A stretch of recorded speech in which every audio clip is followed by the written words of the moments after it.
Welcome to Sweet Teas and Joy Teas.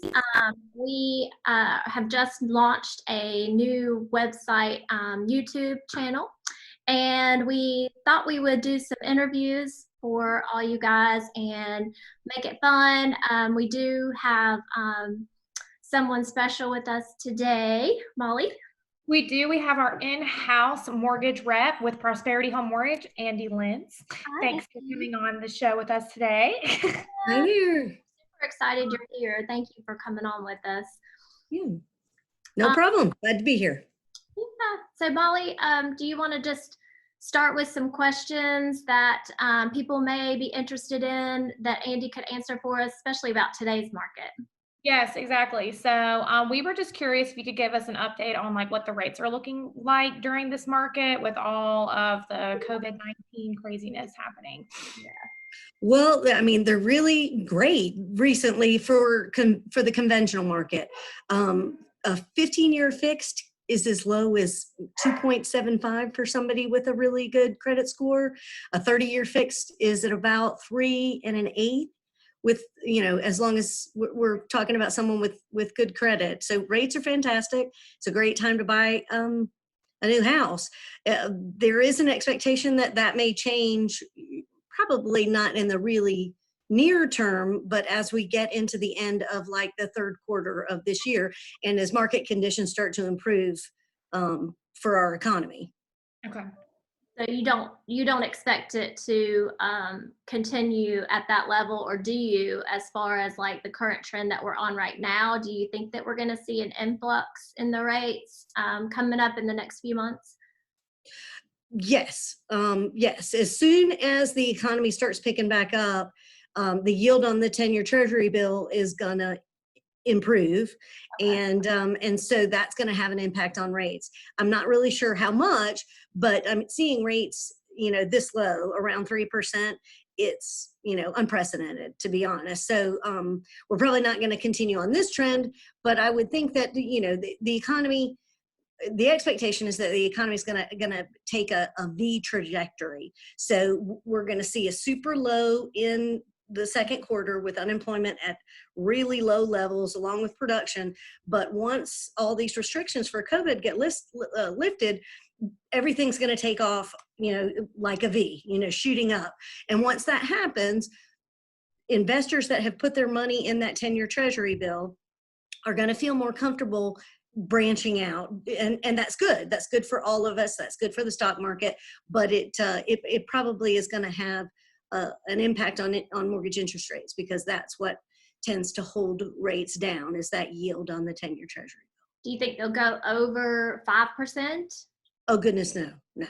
Okay. I mean, I cannot see into a crystal ball, so I don't know what's going to happen. But I would say rates are probably, if they do improve, if they do increase, they're probably going to stay at or below 4%. They're still going to be incredible. Oh, that's good. Just not this 3%. Right. that we're in, which is, it's reflective of what's going on in the economy, which is much more volatile. And, we're all kind of scared a little bit. And so is the market. Yeah. Right. Okay. So tell us a little bit about the government loans, like what FHA, VA, and USDA loans are doing right now. They are a little less, I wouldn't necessarily encourage someone at this point to always look at government loans. They're still available, but as a result of the CARE Act that was passed about a week and a half ago by Congress to provide some relief for folks within our economy and our community, due to job losses, there was a clause in there that allows people to do something called forbearance. And forbearance allows folks to request to have their mortgage payments delayed. Mm-hmm. It's not so much that they're going to get credited. They will continue to have that same balance, but they won't have to make a mortgage payment. And with that forbearance, investors and mortgage servicers are right now very nervous because they don't know what that's going to mean for them. There's not a whole lot of profit margin for any mortgage loan servicer. Okay. So whenever there's payments that are missed, it takes a toll. Now, in the mortgage game, but not so much, not what is expected now, because we're talking about a huge amount of people that are unemployed. The expectation is that we might be looking at about 30 to 38% unemployment, which is just unbelievable. Now, that's going to bounce back, but right now there's so much uncertainty that investors and mortgage loan servicers, any loan that could possibly have any kind of derogatory credit, it's going to be more difficult. And the government loans, generally, that's where people move towards, because they allow for lower down payments and lower credit scores. Right now, if someone has a 680 credit score or better, they're in great shape. And you know, a conventional mortgage is where they'd want to be, because that's where you can get those amazing rates. Okay. The government loans, other than VA. So VA is still a benefit for a veteran, and there was a little uncertainty, but as long as the veteran has good credit, they're going to still find a great market. Okay, cool. So what about discount points? How is that working with them? You know, discount points are always available. Okay. You know, always buy a rate down. I have always been hesitant to encourage anybody to pay more than really about a 0.5 percentage point. I mean, someone may want to consider, if they're looking at 5/8, to try to buy a rate down. Okay. Otherwise, the difference in what you benefit from, you know, what the rate is, it usually doesn't pay off. But in this market, that could be a little bit different. I mean, I try to look at that for my customers. If we can buy the rate down, and if it costs a point, but we're talking about getting the rate down a full percentage point, that's incredible. But typically, that's not the return. You know, it may cost a point, but you're only getting the rate down 1/8, which is really on average about a $20 to $25 difference in your payment. Right. And so when you're, you know, that's not worth you spending the money on. Right. So in everything that you're saying, I know we have a lot of clients that are first-time home buyers, so probably all of that is foreign language to them. So as far as your advice for first-time home buyers, do you think now's a great time to buy, or should they wait, or what is your advice as a lender to them? It's a fantastic time to buy. You know, as long as they qualify. If they have good credit, they are going to be able to, you know, have access to so much more house, because interest rates are so low.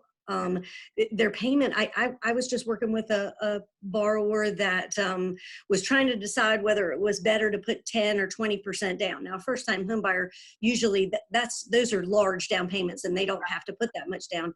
But they were going to extend themselves from a liquidity perspective if they put 20% down. When I looked at that, because of where rates are, I looked at the difference for them, and they were only talking about it was a little less than $100 a month on a $300,000 purchase that they would save. But it was gonna, I think it was more like a $250 purchase, but they were gonna, you know, if they only put 10% down, it was gonna be, you know, $25,000 less to them. So $25,000 worth of liquidity is pretty meaningful, unless you have a home, unless you have, you know, another home that you're selling. And these folks were not, they were renting. So just $100 difference in their payment, and they could hold on to $25,000 worth of their liquidity. They, you know, it seemed much more appealing. And it's just because interest rates are so amazing. You know, you know, you're spreading that out over 30 years, and you're essentially able to borrow for almost nothing. I mean, it's, you know, So it's great time.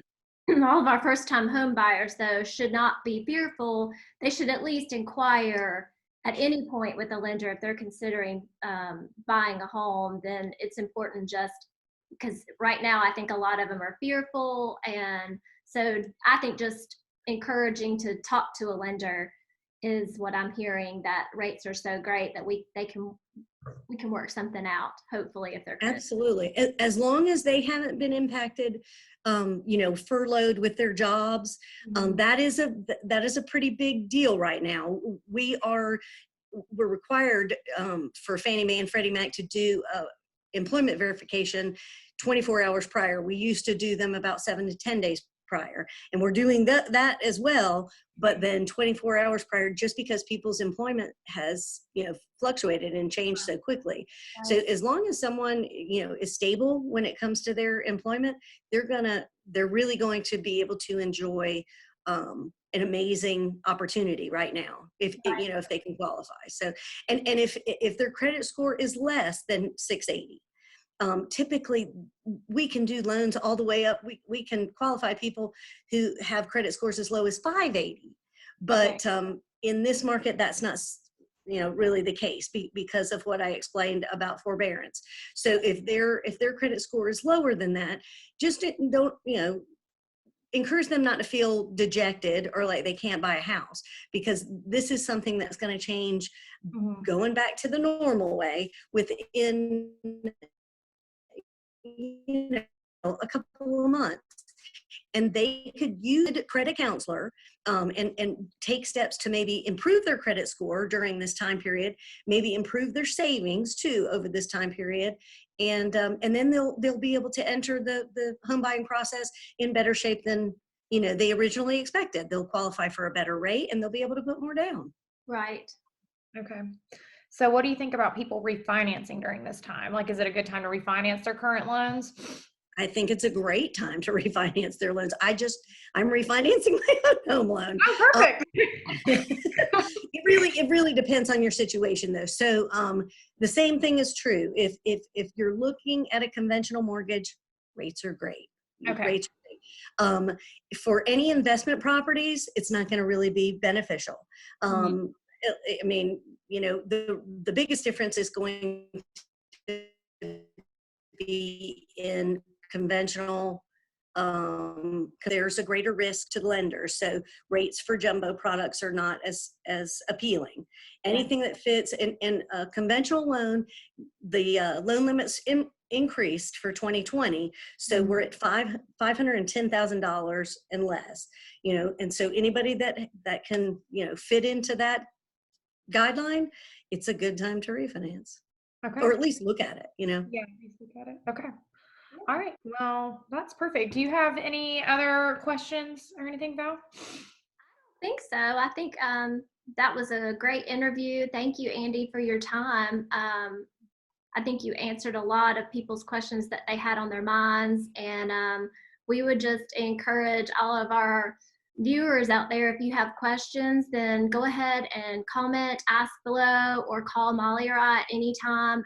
We would be happy to answer your question. If we don't know, we have Andi here that can answer for us, and she's always available. So we thank you so much, Andi, for joining us and for answering questions. We really, really appreciate it. Yeah, thanks, Well, Andi. thank you. Okay. Everybody have a good day and stay tuned. We've got more interviews to come. Bye, Take guys. care. Bye. Bye.